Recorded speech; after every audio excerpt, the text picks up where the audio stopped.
Assalamualaikum warahmatullahi wabarakatuh. Hadis 1925. Sawabul uzlah 'inda fatadiz zaman wa ihmadiz dzikr wa ihfa'il makan. Berapa? Halaman nomor berapa sih?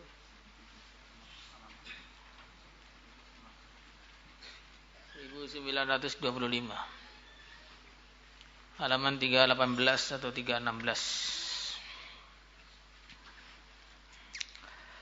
Bismillahirrahmanirrahim. Thawabul uzlah, pahala menyendiri, menyepi, inda fasadiz zaman, ketika rusaknya zaman, wa ihmaliz dzikri, dan menyembunyikan jati diri, tidak pengen terkenal, wa ihfa'il makan, dan menyembunyikan tempat tinggal. An Amir bin Sa'id qala kana Sa'd bin Abi Waqqas radhiyallahu ta'ala anhu fi ibrihi, beliau sedang tinggal bersama unta-unta beliau. Jadi maksudnya ketika ini sedang terjadi khilaf besar di kalangan Sayyidina Ali dan Sayyidina Muawiyah, antara Sayyidina Ali dan Sayyidina Muawiyah. Maka Sayyidina Sa'ad bin Abi Waqqas, yang beliau ini termasuk Asyarah al-Mubasyarah bil Jannah, 10 orang yang dijamin masuk surga, yang doanya terkenal sangat makbul, yang orangnya sudah punya pertimbangan-pertimbangan dalam setiap gerakannya. Saking telitinya kehidupannya, begitu beliau mau wafat, putra-putranya sedih, nangis. Beliau sampaikan kepada putra-putranya, "Enggak usah sedih, enggak usah nangis. Saya ini termasuk orang yang sudah dijamin enggak akan diadab oleh Allah." Artinya beliau ini sudah yakin dengan kehidupannya, yakin dengan langkah-langkahnya, yakin dengan keputusan-keputusannya. Bukan orang yang sembarangan seperti kita ini. Kalau kita ini maju juga karena nafsu, mundur pun juga karena nafsu. Kita melangkah karena keinginan kita, kita tidak melangkah juga karena keinginan kita. Ini kalau orang tingkatannya seperti Sayyidina Sa'ad ini, melangkah, tidak melangkah, itu pertimbangannya cuma satu saja, mencari ridha Allah Subhanahu wa ta'ala. Maka beliau pada waktu itu sibuk di ngurus onta-onta beliau. Di sini jadi pelajaran bagi kita bahwa terkadangan yang terbaik ketika ada khilaf antara dua golongan besar, itu mundur, hilang dari peredaran, itulah yang terbaik. Tidak membenarkan A, juga tidak menyalahkan B. Tidak mendukung A, juga tidak menyerang B. Mundur dari peredaran, sibuk takwa kepada Allah, bisnis yang halal, itu bagian dari perkara yang difahami oleh orang-orang soleh terdahulu. Kalau memang kita sudah yakin bahwa salah satu dari pihak itu hak, yakin betul, ya kita harus nolong. Seperti yang dipraktekkan oleh sahabat-sahabat yang lain.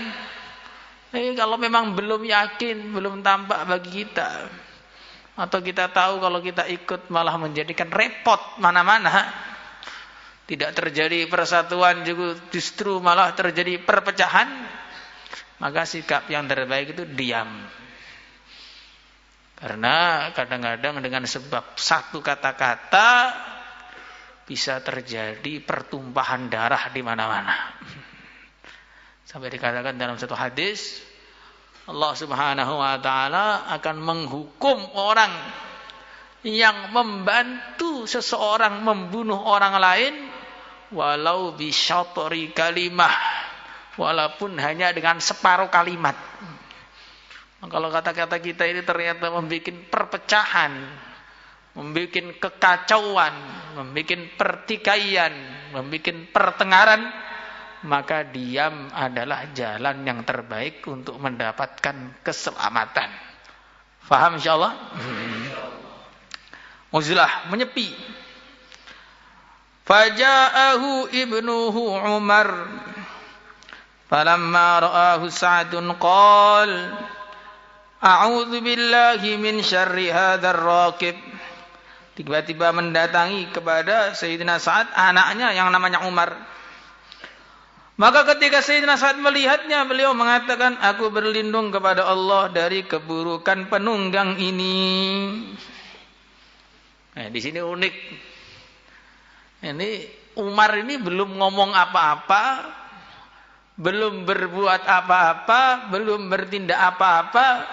Sayyidina Sa'ad sudah paham, sudah memiliki firasat bahwasanya anaknya ini akan datang membawa keburukan.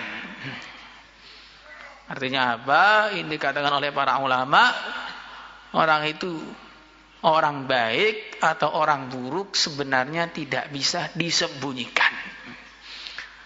Kebaikan kamu walaupun kamu sembunyikan seperti apapun, maka suatu saat Allah akan tampakkan. Bahkan nggak perlu ditampakkan oleh Allah, orang akan tahu bahwa kamu orang baik. Baliknya keburukan kamu walaupun kamu tutupi seperti apapun, itu tetap akan tampak. Apalagi bagi orang-orang yang soleh. Orang yang soleh itu faham bahwa orang kalau amal agama wajahnya bersinar, orang tidak amal agama wajahnya menjadi gelap, itu tampak bagi orang-orang soleh. Sayyidina Sa'ad itu bukan hanya soleh, pimpinannya orang soleh, maka tampak. Itu seperti kita lihat di ceritanya Nabi Ibrahim dengan Nabi Ismail. Nabi Ibrahim datang ke rumahnya Nabi Ismail.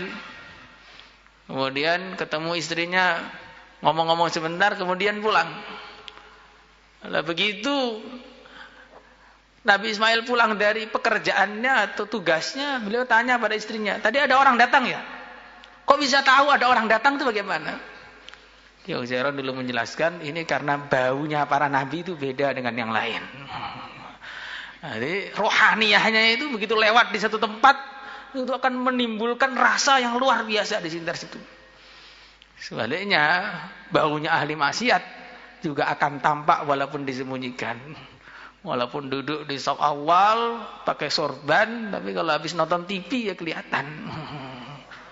Itu kelihatannya Pak Yai diem saja, ya capek ngomongin, jadi diem. Jadi kita ini tidak bisa menyembunyikan keburukan kita. Begitu juga kita tidak perlu menampakkan kebaikan kita. Kalau kita memang orang baik, Allah akan tampakkan asar-asar kebaikan. Bagaimana disebutkan dalam hadis fadilah Al-Quran, wa innahu nuran laka fil ard wa duhran laka fis sama. Orang kalau baca Quran, jadi hafid Quran, akan ada cahaya di wajahnya. Yang tidak ada pada orang-orang yang nggak hafid Quran. Maka kalau ada orang nggak hafid minjam baju kubro, pasti ketahuan. Walaupun orang nggak kenal sama dia, nggak pernah tahu juz dia, itu ketahuan. Oh, ini mesti minjem ini.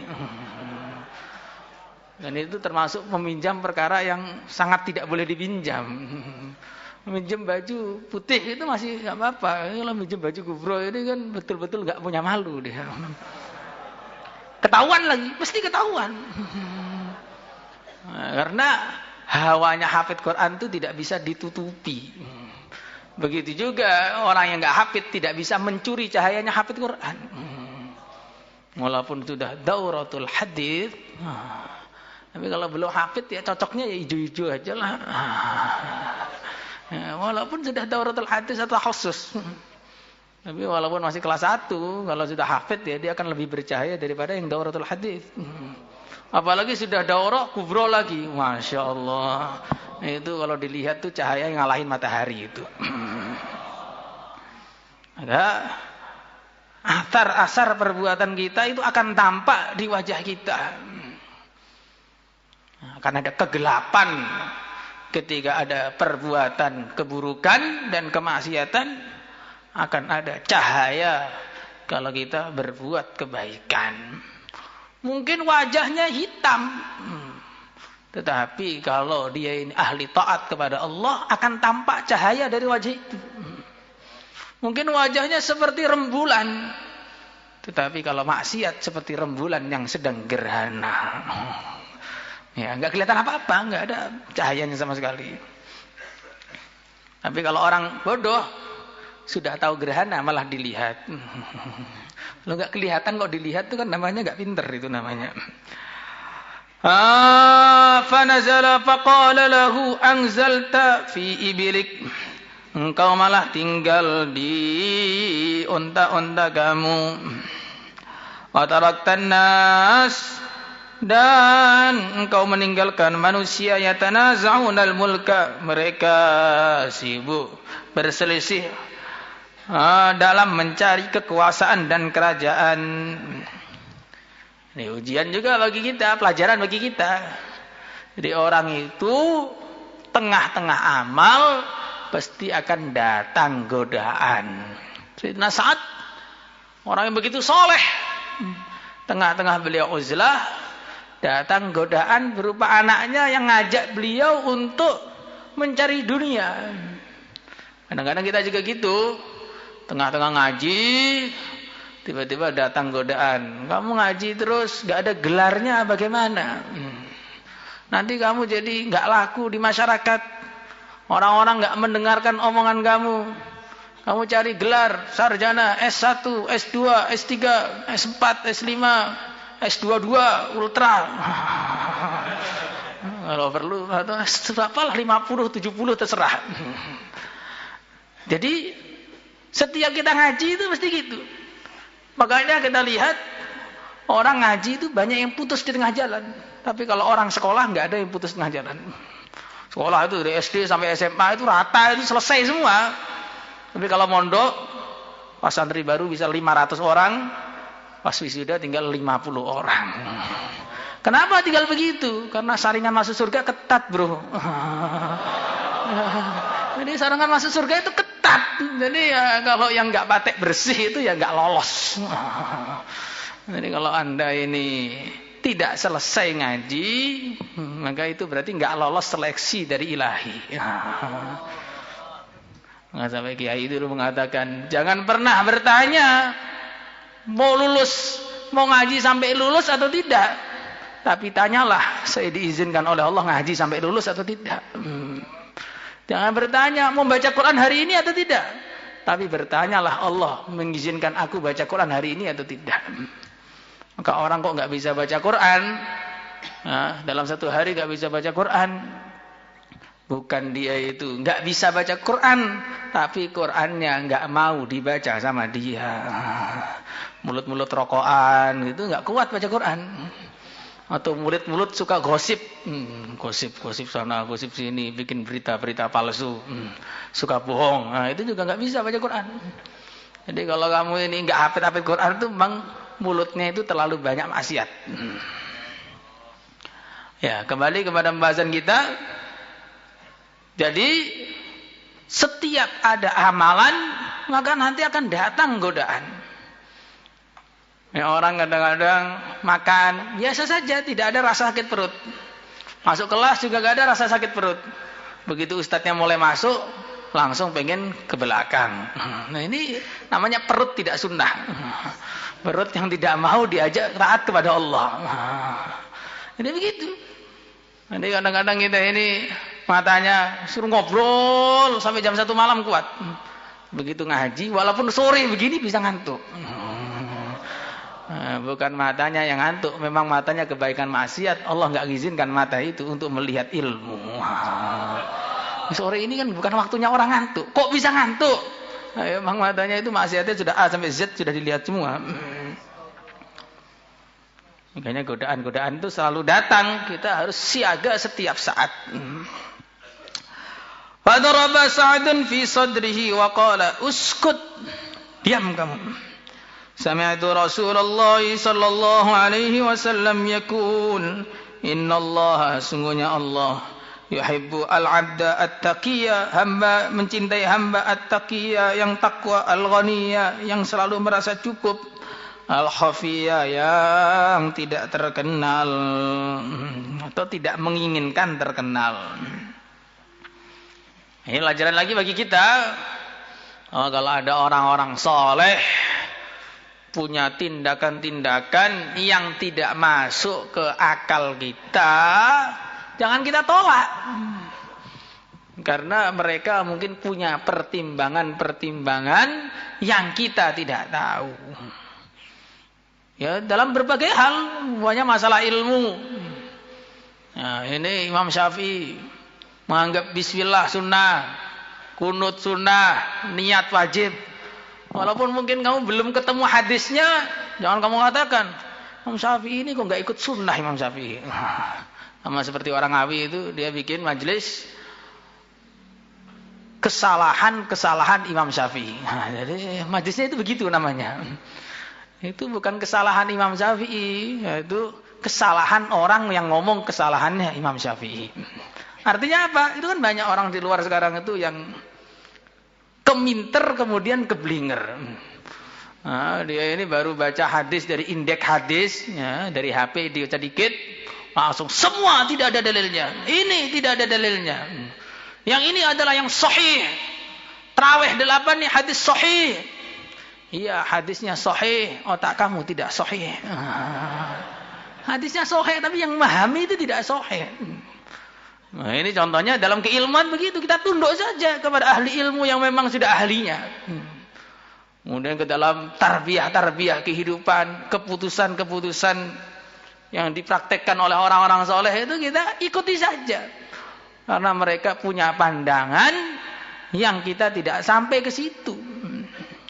Orang-orang soleh itu orang-orang yang disebutkan bahwa mereka itu mengatakan saya tidak pernah berbuat sesuatu kecuali sudah saya punya jawaban.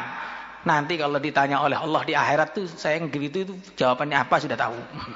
Orang-orang soleh sekitar kita itu begitu. Nah, makanya kalau ada orang soleh memiliki tindakan-tindakan yang otak kita nggak paham, urusan apa saja, urusan ilmu lah, urusan perjuangan, urusan macam-macam, jangan punya suudzon, nanti jadi akhirnya malu pada akhirnya kalau masih punya rasa malu. Kadang-kadang kalau sudah mentok jadi Abu Jahal nggak bisa malu lagi. Wal murad bil ghani ghaniyun nafs, al qanu bima razaqahullah, hatinya selalu merasa kaya, yang selalu menerima dengan apa yang diberikan oleh Allah kepada dia. Qad hafiya fi makanin, dia telah bersembunyi di satu tempat, mu'ridan an ahli zamanihi, berpaling dari orang-orang zamannya, mukbilan ala sya'nihi, sibuk dengan urusannya yaitu taat kepada Allah. Jadi kalau tips biar kaya itu satu saja. Ada kaya dunia, kaya di akhirat. Kalau kaya akhirat yang ngamalkan agama, satu-satunya cara. Kalau kaya yang pengen sekarang juga bisa kaya, maka tipsnya cuma satu, yaitu nggak pengen.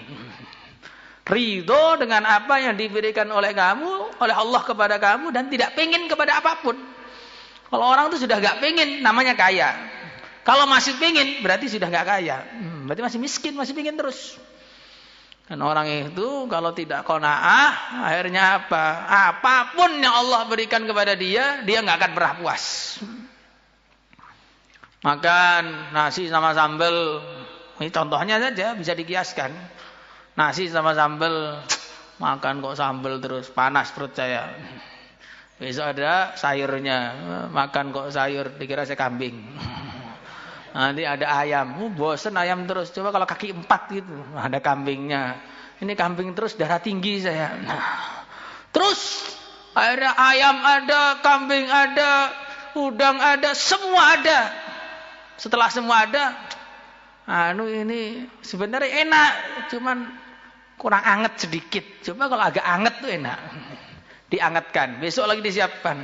Enak sebenarnya, cuman kepanasan. Besok lagi ini kurang asin, dikasih garam keasinan. Dan seterusnya. Jadi orang itu kalau tidak qanaah, dikasih apapun oleh Allah, dia nggak akan pernah puas. Ketika jalan kaki, lihat orang naik sepeda, wah naik sepeda ini enak ya. Agak cepet gitu, jalan kaki ini kok lama gitu. Ke markas tuh jadi kurang cepet. Begitu naik sepeda, ngelihat orang naik motor, pengen lagi. Sepeda ini sebenarnya sudah duduk, cuman duduk masih berkeringat. Saya pengen yang nggak berkeringat itu naik motor. Sudah dikasih motor oleh Allah. Motor sebenarnya sudah baik sih, cuman kalau hujan itu masih kehujanan. Jadi kalau musim hujan nggak bisa ke markas. Musim hujan nggak bisa ngajar. Jadi karena ada ustadz itu nggak pernah masuk kelas alasannya hujan. Berarti pondoknya suruh libur setiap 6 bulan. Ada ustadz di sini, bukan di mana-mana, di Al-Fatah sini ada. Jadi setahun masuk cuma 5 kali saja. Masya Allah, luar biasa. Jadi dari 50 pekan masuknya 5 kali. Gara-gara musim hujan. Nah, juga begitu ada. Maka nanti kalau sudah ada mobil, kasih manual. Wah ini, kalau manual ini kurang lincah, kalau matic. Nah, sudah dikasih matic, kena macet, naik helikopter enak. Nah, nanti kalau dapat helikopter, nah terus gak akan ada hentinya. Maka selagi kamu ini masih belum menerima apa yang Allah berikan kepada kamu, maka tidak akan ada puasnya. Namanya manusia itu tidak ada puasnya. Enggak, ayah saya dulu pernah khususi ke salah satu orang kaya di Bali atau mana gitu. Sampai sana itu orang betul-betul kaya sekali. Mobilnya hampir 200. Sudah tua sekali orangnya. Begitu ayah saya masuk, belum ngomong apa-apa, itu orang tua tadi bilang, "Pak Yai, doakan saya biar mobilnya agak banyak. Saya ini masih kurang, itu belum bisa kebeli, ini belum bisa kebeli. Sudah 200, masih kurang." Jadi artinya apa? Bukan berarti nanti kalau saya sudah beli mobil akan cukup, tidak. Kalau sudah beli satu akan 2, terus gak akan ada hentinya sebelum tanah dimasukkan ke dalam mulutnya di kuburan. Maka manusia itu memang sifatnya seperti itu. Dan akhirnya dia hidup di dunia tidak pernah tenang. Yang dicintai oleh Allah ada Al-Ghani, orang yang hatinya selalu puas dengan apa yang diberikan oleh Allah kepada dia. Maka Al-Imam Al-Ghazali beliau mengatakan, rizki yang Allah berikan kepada setiap hamba itu sudah pas. Allah Maha tahu kebutuhan dia seberapa, Allah Maha tahu. Kok tidak pas? Itu karena memang seleranya yang ketinggian. Selera kita yang ketinggian. Allah tahu kamu dikasih makan sehari 2 kali sudah cukup. Tapi kok nambah lagi ke nasi goreng? Malam-malam gitu umpamanya. Nah ini berarti memang kamu ini nggak syukur dengan apa yang Allah berikan kepada kamu. Jadi apa yang diberikan oleh Allah itu pas, semua pas. Makanya biar kita ini tidak jatuh kepada perkara haram, seleranya diturunkan. Syekh Ilyas beliau mengatakan, betul-betul beruntung orang yang Allah jadikan kenikmatannya dalam kesederhanaan. Nggak enak kalau duitnya banyak juga nggak habis, kalau duitnya dikit dia nggak bingung. Tapi kalau orang itu seleranya adalah mewah-mewahan, duitnya sedikit dia pusing setengah mati, duitnya banyak juga nggak pernah puas karena yang dibeli terus ada. Kemudian yang kedua di sini, khafiya fi makan mu'ridan an ahli zamanihi mukbilan ala sya'nihi. Jadi orang itu kadang-kadang ada waktunya dia harus meninggalkan tempat tinggalnya, sibuk untuk taat kepada Allah Subhanahu wa taala di tempat lain. Makanya kadang-kadang ada orang bilang, saya ini orang Jawa, maka saya hidup di Jawa dan mati di Jawa. Saya orang Sumatera, lahir di Sumatera, hidup di Sumatera, mati di Sumatera. Nah, ini sikap yang nggak benar. Yang benar bagaimana? Saya ini hamba Allah, saya akan hidup di tempat di mana saya bisa taat kepada Allah. Nah gitu, walaupun kita ini mungkin orang Sulawesi, orang Sumatera, orang Kalimantan, orang Papua, orang Sunda, orang mana-mana. Tapi jangan pikir, pokoknya saya harus kembali ke tempat asal. Keliru. Pokoknya saya harus berada di tempat yang di situ saya bisa taat kepada Allah. Walaupun rumah cuma 1 kali 2 meter, asal taat kepada Allah, itu jauh lebih menyenangkan daripada rumah 100 kali 100 meter, tapi saya tidak bisa taat kepada Allah. Insyaallah semangat. Maka santri jangan ada pikiran pulang. Santri itu pikirannya pulang, itu berarti dia belum punya prinsip yang benar. Santri itu pikirannya, saya akan pulang kalau sudah disuruh pulang sama kiai saya. Kalau guru saya belum nyuruh pulang, saya nggak akan pulang. Kalau saya disuruh tinggal di sini, saya akan tinggal di sini. Saya suruh tinggal di pucuk gunung, akan tinggal di pucuk gunung. Pokoknya saya akan tinggal di tempat saya bisa taat kepada Allah. Walaupun harus tinggal sama kambing pun saya siap. Asal taat kepada Allah, bareng kambing lebih baik daripada bareng manusia maksiat kepada Allah. Insyaallah semangat. وعن ابن عمر رضي الله عنهما أن عمر خرج إلى المسجid. Sayyidina Umar keluar menuju masjid, fawajada Mu'adhan. Kemudian beliau menemukan Sayyidina Mu'adh inda qabri Rasulillah sallallahu alaihi wasallam yabki. Di sisi kubur Nabi sedang menangis. Maka ziarah kubur itu bukan bid'ah seperti yang dikatakan Salafi. Maka beliau mengatakan, ma yubki, apa yang menjadikan engkau menangis? Qala, Sayyidina Mu'adh mengatakan, satu hadis sami'tuhu min Rasulillah sallallahu alaihi wasallam, al-yasiru minar riya'i syirkun. Sedikit dari riya adalah syirik. Ya, karena dia masih pertimbangannya makhluk, bukan pertimbangannya Allah. Nah, ini juga pelajaran bagi kita. Orang-orang dulu mereka menangis karena tidak bisa mengamalkan satu hadis dari Nabi. Kita sudah mendengar ratusan hadis dari Nabi, belum bisa mengamalkan, tidak pernah menangis, malah sibuk tertawa. Jadi ini perbedaannya begitu. Kalaupun kita menangis, bukan karena urusan agama, menangisnya karena urusan cinta yang terlarang oleh agama. Nah, ya begitu, makanya jadi akhirnya begini kita ini. Wa man 'ada auliya Allah, siapa yang menyerang atau bermusuhan dengan wali-wali Allah, faqad barazallahu bil muharabah. Sungguh dia telah pengin perang tanding dengan Allah. Jelas kalah. Jelas kalah, bukan bandingannya. Makanya seorang itu, kata Kiai Uzairun dulu mengatakan, ada 2 orang yang kalau mati itu nanti bingung, sehingga matinya suul khotimah.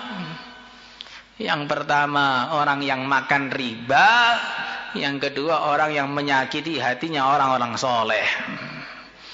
Maka jangan sampai kita terjerumus dalam riba. Riba itu dosa besar. Riba yang terkecil sama dengan zina dengan ibunya 36 kali. Zina 1 kali sih dosanya bagaimana besarnya? Kalau 36 kali dengan ibunya lagi. Nah, itu sama dengan riba yang terkecil. Makanya kita belajar bab muamalah yang jelas. Nah, sehingga akad yang terjadi dalam kehidupan kita ini tidak kecampuran dengan riba sama sekali. Kemudian yang kedua, jangan sampai kita menyakiti hatinya orang-orang soleh. Siapa orang soleh? Semua orang iman itu ada kesolehan, ada kemungkinan mereka wali-wali Allah. Maka jangan menyakiti hatinya orang iman siapapun itu. Apalagi dia santri, apalagi dia hafid Al-Quran, apalagi dia orang alim. Jangan kamu sakiti. Walaupun kelihatannya dia kumal begitu, mungkin kumal pakaiannya di dunia, tapi dia punya sutra di surga. Jadi jangan dilihat penampilannya, lihatlah isi hatinya siapa dia.